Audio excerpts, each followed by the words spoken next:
एक गाय का गोबर जो होता है वो कोहिनूर हीरे से भी ज्यादा महंगा होता है। क्या गोमाता की जय, बोलो गोमाता की जय। अब महीने के एक बार गोबर स्नान किया तो शरीर अच्छा होता है। बिस्मिल्लाहिर्रहमानिर्रहीम। अस्सलाम वालेकुम दोस्तों आज की वीडियो में हम आपको ऐसे कुछ कट्टर हिंदू दिखाएंगे जो कि गाय माता के गोबर का जो है वो फ़ायदे गिनवा रहे हैं। कोई कुछ गिनवा रहा था, कोई कुछ फ़ायदा जो है वो बता रहा था।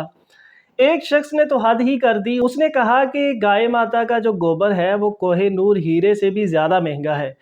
तो आइए हम आपको ये क्लिप दिखाते हैं, उसके बाद डॉक्टर जाकिर नाइक साहब का जवाब भी जानेंगे। वीडियो बहुत इंफॉर्मेटिव है, आइए वीडियो को स्टार्ट करते हैं। एक गाय का गोबर जो होता है वो कोहिनूर हीरे से भी ज्यादा महंगा होता है। क्या आप खाई खोदिए, ऊपर बल्लियां रखिए, पत्ते रखिए और गाय का गोबर 1.5 फीट ऊपर लेयर लगा दीजिए तो आप रेडिएशन से बच जाएंगे। ने बताया गाय का गोबर लपेट लेने से ये होता है, बिछा लेने से ये होता है।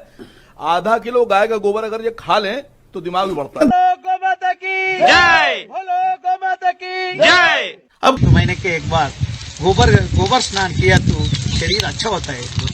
अब हम आते हैं फिर माइक नंबर 1 पर। वहां पर अगर कोई गैर मुस्लिम भाई हैं तो वो अपना सवाल कर सकते हैं माइक नंबर 1 से। मेरा नाम राकेश रंजन है, मैं कटिहार से हूँ। इस्लाम मेरे जहन में काफ़ी दिनों से है और मैं पीस टीवी कभी कभी देखा करता था और आपसे काफ़ी इंप्रेस हूँ। तो एक सवाल मेरे दिमाग में ये आ रहा है कि क्या इस्लाम कबूल करने पर शाकाहारी को क्या मांसाहारी होना ज़रूरी है? ये आम लोगों की जहन में है। भाई साहब का अच्छा सवाल है कि इस्लाम कबूल करने पे क्या शाकाहारी को मांसाहारी, वेजिटेरियन को नॉन वेजिटेरियन होना फ़र्ज है? नहीं भाई साहब, इस्लाम में गोश्त खाना फ़र्ज नहीं है।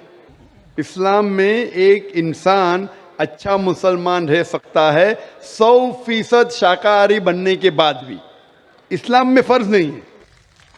तो मैं ताहे दिल से इस्लाम को कबूल करना चाहता हूँ माशाल्लाह, और खुदा की पनाहों में जीना चाहता हूँ माशाल्लाह। आप मानते हैं कि खुदा एक है? जी हाँ। आप मानते हैं कि बुत परस्ती गलत है? गलत है।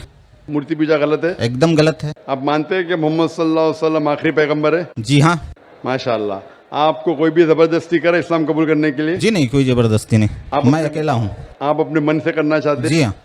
आपको कोई भी ज़बरदस्ती नहीं कर रहा है? कोई ज़बरदस्ती नहीं। कोई भी रिश्वत नहीं दे रहा है? रिश्वत किस चीज़ क्या देगा? पूछ रहा हूँ क्योंकि जी नहीं। एक बार ऐसा हुआ था पूना के अंदर, माशाल्लाह 19 लोग ने माशाल्लाह इस्लाम कबूल किया।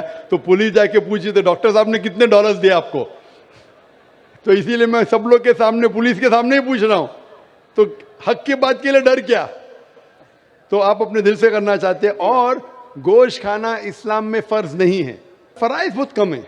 इस्लाम में फ़राइज़ और हराम बहुत कम है। लोग समझते बहुत चीज़ फ़र्ज है। और एक किताब है क्या, 70 मेजर सिन में बड़े गुनाह 70। तो ये 70 चीज़ में 70 जो मेन फ़र्ज और हराम लिखा है उसके अंदर, कुल मिला के और हुई हैं, लेकिन मेन ये है।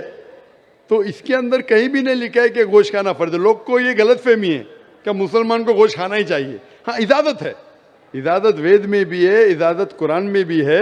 अगर आपको टेस्टी लगता है खाओ, नहीं टेस्टी लगता मत खाओ। आपको अगर पसंद नहीं आता मत खाओ। तो आप अपने खुश आवाज़ से इस्लाम कबूल करना चाहते हैं? जी हाँ। तो इंशाल्लाह मैं अरबी में कहूँगा और आप उसे दोहराइए। अशहदु अल्लाह अल्लाह इलाहा इल्लल्लाह इल्लल्लाह व वसदु अन्ना मुहम्मदन अब्दुहु व रसूलुहु। मैं शहादत देता हूँ कि अल्लाह के अलावा कोई माबूद नहीं और मोहम्मद सल्लल्लाहु अलैहि वसल्लम उसके पैगंबर और बंदे हैं। माशाल्लाह, आप मुस्लिम हो चुके और आप जिंदगी भर अगर शाकाहारी भी रहेंगे तो कोई हर्ज नहीं है। Thank you. गोश्त खाना फ़र्ज नहीं है। और अल्हम्दुलिल्लाह आप कुरान मजीद का तर्जुमा पढ़िए। और मैं ऑर्गेनाइज से दरख्वास्त करूँगा कि जितने भी गैर मुसलमान जो इस्लाम कबूल कर रहे और नहीं भी कबूल कर रहे, सब लोग को हो सके तो इंशाअल्लाह तर्जुमा दीजिए कुरान मजीद का और उनको पढ़ने दीजिए।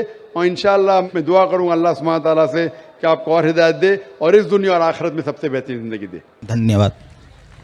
आईन जवा मर्दां, आईन जवा मर्दां हक गोई व बेबाकी, आईन जवा मर्दां हक गोई व बेबाकी, अल्लाह के शेरों को आती नहीं रुबाही। कुछ गैर मुस्लिम कहते हैं ठीक है आप जानवर खाते हैं, में कोई एतराज नहीं, आप जानवर खाते कोई एतराज नहीं, लेकिन आप जब ज़बा करते हैं तो इतने तकलीफ से जानवर को क्यों मारते हैं, तड़पा तड़पा के क्यों मारते हैं? एक झटका दो जानवर मर गया। और इसी तरीके से हमारे एक सिख दोस्त और एक मुसलमान भाई से बहस चल रही थी। वो सिख बोलते आपको मारने का तो झटका से मारो, फिनिश, एक झटके में जानवर मर गया, आप तड़पा तड़पा के क्यों मारते? तो अपना मुसलमान भाई जो उसके जहन से उसने जवाब दिया, उसने कहा कि आप लोग बुज़दिल है, आप लोग पीछे से वार करते हैं, हम मर्द के बच्चे आगे से वार करते हैं। यह जवाब सही नहीं है। ये एक चुटकुला था, चुटकुला, जोक, चुटकुला कहते हैं ना, तो ये सही जवाब नहीं। सही जवाब इस्लाम में हम ज़बा करते हैं, उसकी वजह यह है, कई शराइत हैं कि छुरी तेज होना चाहिए, जल्दी से करना चाहिए, एक जानवर को दूसरे जानवर के सामने ज़बा नहीं करना चाहिए, कई चीजें हैं। सबसे अहम है कि जब आप ज़बा करते हैं तो आप थ्रोट को और विंड पाइप को काटते हैं और वेसल्स ऑफ द नेक, जो गर्दन के जितने हैं वेसल्स, उसको काटते हैं। लेकिन स्पाइनल कॉर्ड को, जो रीढ़ की हड्डी है, उसको आप हाथ नहीं लगाना चाहिए, क्योंकि जब हम ज़बा करते हैं विंड पाइप और ये गले को काटते हैं along with the vessels of the neck, heart pump कर रहा है ब्लड, दिल अभी तक चलता है और खून बह जाता है। अगर हम रीढ़ की हड्डी स्पाइनल कॉर्ड को डैमेज करेंगे तो जो नर्व जो दिल को जा रही है वो डैमेज हो सकती है, they can be cardiac arrest, दिल बंद हो सकता है। जब दिल बंद हो जाएगा तो सारा खून जिस्म में रहेगा। तो एक जरूरी चीज है कि जब हम ज़बा करते हैं तो ये जो विंड पाइप को काटते, थ्रोट को काटते, वेसल को काटते, और दिल अभी तक के खून को पंप कर रहा है बाहर। हमारा मेन मकसद है कि खून जानवर के जिस्म से बाहर जाए। आज साइंस ये कहती है कि खून is a good medium of germs and bacteria. खून के अंदर जरासीम रहते हैं, टॉक्सिन रहते हैं, बहुत से बीमारियां रहते हैं, तो हम साइंटिफिकली इस खून को बहने देते हैं। और लोग को गलत तस्वुर है कि जब ज़बा होता है तो जानवर तड़प तड़प के मरता है। हालांकि जब ज़बा होता है तो जो खून का वेसल जो दिमाग के उस भाग को पोंछता है जिससे दर्द का एहसास होता है वो बंद हो जाता है। तो जानवर सुकून से मरता है, उसको दर्द का एहसास नहीं होता है, क्योंकि खून जो दिमाग के हिस्से पे जा रहा है जिससे दर्द का एहसास होता है वो बंद हो जाता है। मैं ये जानता हूं कि जानवर तड़प तड़प के मरता है, वो तड़पता है दर्द की वजह से नहीं, क्योंकि खून कम होने की वजह से scientifically muscles contract and relax. खून कम होने की वजह से वो मसल कॉन्ट्रैक्ट करते और रिलैक्स करते, इसीलिए जानवर तड़पता है, दर्द से नहीं। हालांकि झटके में कई बार जानवर 2, 3, 4 घंटे बाद मरता है और बहुत दर्द के साथ मरता है। तो इस्लामिक तरीका स्लॉटरिंग का एकदम सही तरीका साइंटिफिक है। तो दोस्तों ये थी आज की वीडियो। उम्मीद करते हैं वीडियो अच्छी लगी होगी। ऐसी ही इंफॉर्मेटिव और इस्लामिक वीडियोस के लिए चैनल को सब्सक्राइब करें। मिलते हैं नेक्स्ट वीडियो में। अल्लाह हाफिज़।